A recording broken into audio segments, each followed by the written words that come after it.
Good morning बच्चे। आज हम लोग लेसन 3 का 3.3 पढ़ेंगे, है ना। 3.2 में हम लोग नेक्स्ट क्लास में पढ़े थे कि किसी भी रैखिक युग्म को अनिरैखिक समीकरण वाले युग्म को पता करना है, किसका बीजगणितीय रूप में क्या मान आता है और उसका ग्राफीय रूप में क्या हल होता है, कैसी रेखा प्राप्त होती है, कौन सा युग्म संगत होता है, कौन सा युग्म असंगत होता है, इसके बारे में मैंने जाना। इसके साथ डेमो क्लास में हम लोग विलोपन विधि के बारे में जाने हैं। तो आज हम लोग उसी लेसन का 3.3 में पढ़ेंगे। हम बताए थे कि दो चर वाले रैखिक समीकरण को हल करने के लिए तीन विधि है। तीन विधि में एक विधि को हम आपके सामने बताए थे जिसका विलोपन विधि था। आज हम उसी का दूसरा विधि प्रतिस्थापन विधि बताएंगे। तो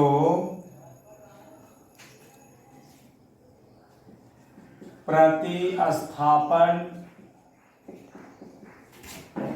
विधि, प्रतिस्थापन विधि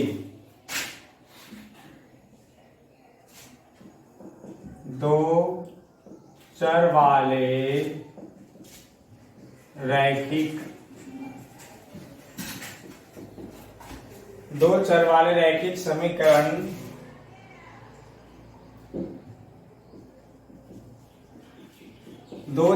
रैखिक समीकरण के लिए, है ना।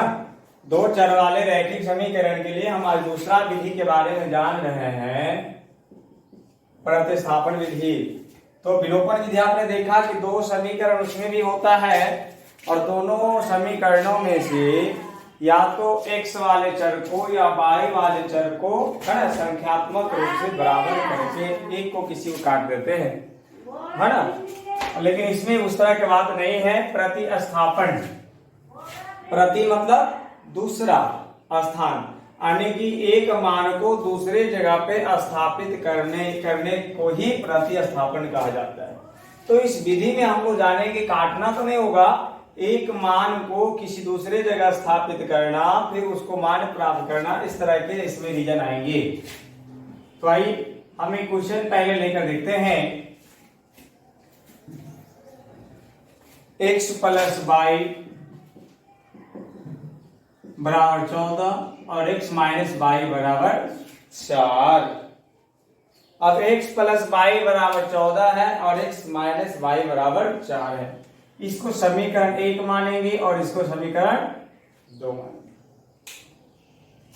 इसके बाद इसमें अब क्या करना है, अब दो समीकरण है आपके पास, तो किसी एक समीकरण को पहले आप यूज करेंगे। आपकी इच्छा है तो समीकरण 2 को फर्स्ट में यूज कर सकते हैं या 1 को फर्स्ट में यूज कर सकते हैं, आपकी मर्जी। तो हम इसमें समीकरण चलो 1 से स्टार्ट किया है ना, ज्यादा दिमाग लगाने की आवश्यकता नहीं है, 1 से ही चलते हैं। तो x + y बराबर 14, ठीक है। तो x + y बराबर 14 है। तो अब यहां क्या करना है, दोनों तो अकेला अकेला है, ये x भी अकेला है, y भी अकेला है। तो किसी एक को यानी एक चर को हम यहां रोकेंगे और दूसरे चर को बराबर के उस पार ले जाएंगे।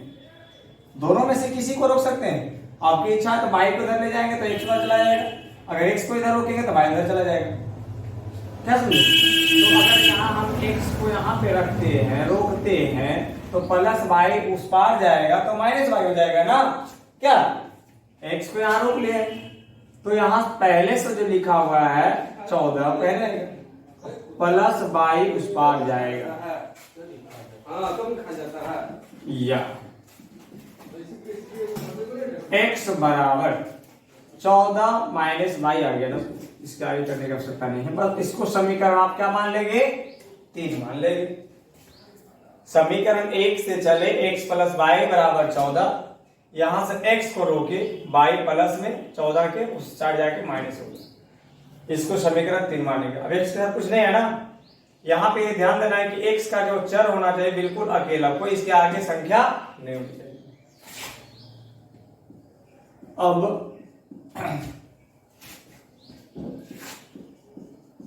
समीकरण 2 में समीकरण 2 में 3 से x का मान रखने पर समीकरण 2 में, ठीक ना, समीकरण 3 से जो x का मान निकाले हैं वो x का मान किस में रखना है? समीकरण 2 में रखना है।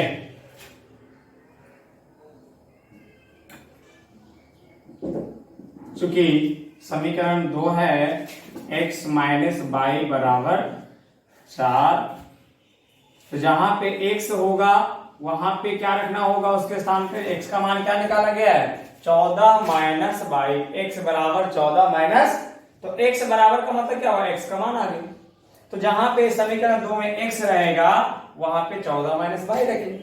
तो यहां देखिए 14 माइनस वाई है ना जी, तो x के स्थान पर रख देंगे 14 माइनस वाई। x नहीं लिखेंगे, x के जगह पे ये आ गया, माइनस पहले से एक y है वो भी रहेगा, ये तो x का हो गया और ये माइनस वाई बराबर 4।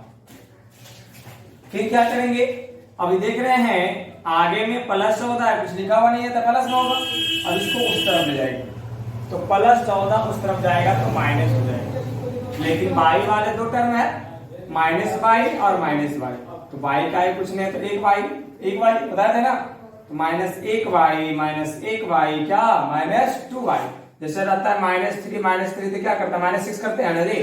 तो उसी प्रकार से यदि माइनस वाई है तो जुट जाएगा -2 वाई हो जाएगा, और 4 पहले से लिखा हुआ है और ये प्लस 14 उस तरफ जाएगा तो -14 हो जाएगा। तो -2 वाई बराबर 4 में से 14 घटेगा, 4 में से 14 में से 4 नहीं, उल्टा हो रहा है ना ये। तो 4 में से 14 मैंने माइनस में आएगा, तो 14 में 4 घटा दीजिएगा 10, और क्या लगा देना है? माइनस। 14 में 4 घटा के 10 आएगा, लेकिन यहाँ रीजन उल्टा है ना, 4 में से 14 तो माइनस तो लगेगा। अब देखिए दोनों तरफ माइनस आ गया है, ई माइनस कट जाएगा, और क्या कटेगा? 2 5 10, तो बाई बराबर कितना निकल गया? बाई बराबर 5। अब मुझे किसका मान चाहिए? x का मान चाहिए। अब यहां देखिए x का मान यहां 14 माइनस वाई है ना जी, तो यहां समीकरण कर लिखिएगा 3 में बाई का मान। समीकरण 3 में किसका मान रखना है? बाई का, क्योंकि बाई का मान निकाल चुके हैं 5, और समीकरण 3 में जहां पे बाई होगा वहां 5 रख दीजिएगा। तो समीकरण 3 उतार लीजिए, x बराबर 14 माइनस बाई, 14 माइनस बाई, तो बाई को हटाकर बाई के स्थान पे क्या रखेंगे? कितना आया था उसका मान? बाई का 5, तो जहां पे बाई था उसके जगह पे क्या रख दिए? 5। तो x का मान निकल जाएगा 14 माइनस 5 बराबर 9। तो x बराबर 9 और y बराबर 5। यही आपको सॉल्व करना है। सबसे पहले दो समीकरण था, हम एक को रोके, इसमें x वाले के एक तरफ रखे, y वाला को उस साइड कर दिए, तो समीकरण 3 बन जाता है। यहाँ तो दोनों सिंगल था तो आसान हो गया। नेक्स्ट क्वेश्चन बताएंगे तो और कुछ समझाना पड़ेगा, है ना। फिर समीकरण 2 में 3 से x का मान रख दिए, तो x का मान जहां था ये रखे, है ना, माइनस माइनस जुड़ गया 2y, प्लस 14 उस तरफ गया -14, ठीक है, और -2y, और ये घटेगा तो -10, माइनस माइनस दोनों कट गया, 2 5 10, y बराबर 5, और y का मान जब यहाँ रखेंगे तो 14 में से 5 घटेगा 9, तो x का मान, इसको उतार लीजिए आप। चलिए देखो इसका एग्जाम्पल दूसरा पर चलते हैं।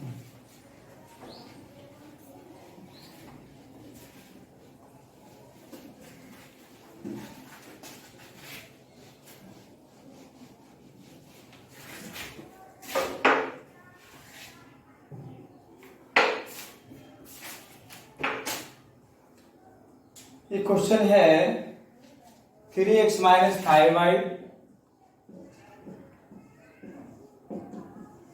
Is equal to 9, 3x minus 5y is equal to 4 है,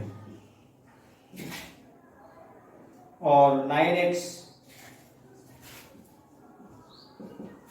बराबर 2y प्लस 7। देखिए ये क्वेश्चन थोड़ा सा है ना अव्यवस्थित रूप से पूछा है। आप देखते हैं कि एक तरफ जो बराबर का एक तरफ होता है x और y का मान दोनों एक ही साइड होता है। तो समीकरण एक तो ठीक है, लेकिन दो में देखिए कि 9x बराबर 2y प्लस 7 कर दिया, और ये 2y को किधर होना चाहिए, x के तरफ होना चाहिए, तो गलत है ना। तो ये तो आपका अरेंज किया हुआ है, इसको आप अरेंज कर लीजिए। 9x तो है प्लस में, और यहां से प्लस 2y है ना जी, तो प्लस 2y को बराबर किस तरफ लाना है ना अरेंज करने के लिए, तो क्या हो जाएगा माइनस 2y, प्लस 7 बराबर में था वो तो रहेगा ही रहेगा। अब ये समीकरण दो देखिए, अब xy और xy, अब ये सही हो गया। अब जब सही हो गया क्वेश्चन तो हम लोग अब सॉल्व करेंगे। तो जैसा कि बताया गया था कि दोनों में से किसी एक समीकरण को आपको लेके चलना है, तो ऑलरेडी हम फर्स्ट समीकरण को ही चलते हैं। तो समीकरण एक से, समीकरण एक से, तो समीकरण एक में लिखिए, यहां पे समझिएगा थोड़ा ध्यान से, क्योंकि इससे पहले में x के आगे भी कोई संख्या नहीं था, y के आगे भी कोई संख्या नहीं था, तो थोड़ा आसान हो जाता है। लेकिन अभी x के आगे भी संख्या और y के आगे भी संख्या है, तो थोड़ा सा समझना पड़ेगा। इसके लिए हम x वाले को ही रोक लेते हैं, 3x रोक लिया ना। अब ये -5y उस तरफ जाएगा, तो पहले से 4 लिखा हुआ है और -5y उधर जाएगा, क्या हो जाएगा +5y। माइनस का संख्या प्लस होता है, प्लस का संख्या माइनस होता है, तो 3x बराबर आ गया 4 + 5y। यार 3x बराबर आया ना, मुझे तो x का मान निकालना है, तो क्या करना होगा 3 को हटाना होगा, और x को ऑलरेडी अकेला करना है। तो x को अकेला जब करेंगे तो 4 + 5y बटा, ये तो 4 + 5y है ऊपर, और ये 3x था तो यहाँ गुना में है ना, तो गुना वाला संख्या को कहां लेके चले जाएंगे, भागा में नीचे। तो x बराबर हो जाएगा 4 + 5y बटा 3, ये 3 चला गया नीचे, तो x अकेला हो गया ना। जब अकेला हो जाएगा तो इसको समीकरण 3 मान लेंगे, ठीक ना। अब लिखिएगा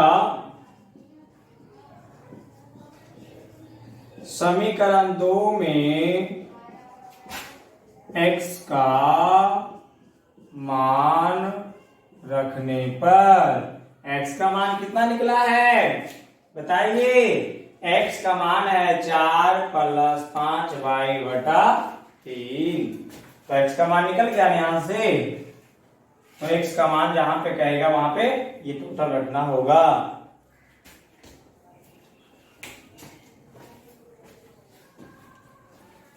तो अब क्या करना है, आई समीकरण 2 कहां है, 2 में रखना है, तो 2 को लिखा जाए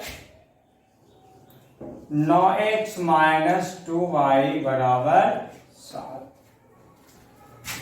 अब देखिए जहां पे x है ये टोटल संख्या रखा जाना है, लेकिन x के पहले क्या लगा हुआ है 9 है ना, तो 9 यहाँ पे क्या चीज में रहता है गुना, तो 9 गुना x, तो 9 तो पहले से है तो 9 तो रहेगा ना जी, तो 9 गुना x, x की जगह x नहीं लिखकर x का मान ये पूरा भरेंगे, x गुना और x की जगह पे हो जाएगा 4 + 5y बटा 3, ये x का मान हो गया। तो 9x का 9 गुना x, 9 गुना x, x ही ना है x का मान। अब -2y बराबर 7, सिर्फ जहां x था उसके स्थान पर x का मान रख दिए, क्योंकि x का मान यहां निकला हुआ है, समझ गए। फिर आ गया अब यहाँ देखिए गुना है, और ये देखिए ऊपर नीचे का संख्या कट रहा है ना जी, 3 तिया 9, अगर नहीं कटता यहाँ दोनों में तो ये इसको और इसको गुना करना होता, लेकिन कट गया ना ये, तो छोटा हो गया संख्या, तो 3 तिया 9, 3 आ गया ना। अब 3 को क्या करिएगा, एक बार 4 से एक बार 5y से गुना कर दीजिए, नीचे का तो लफड़ा खत्म। तो 3 चौका 12, 3 चौका जोड़ 5 तिया 15y, 5 तिया 15y।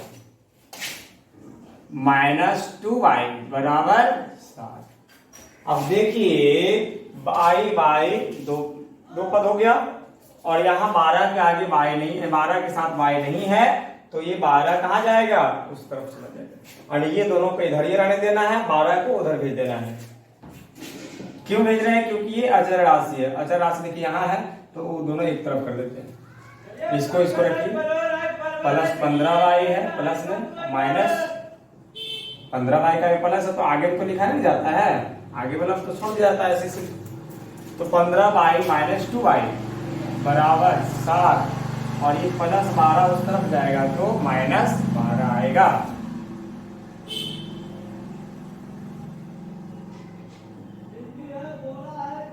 फिर आपका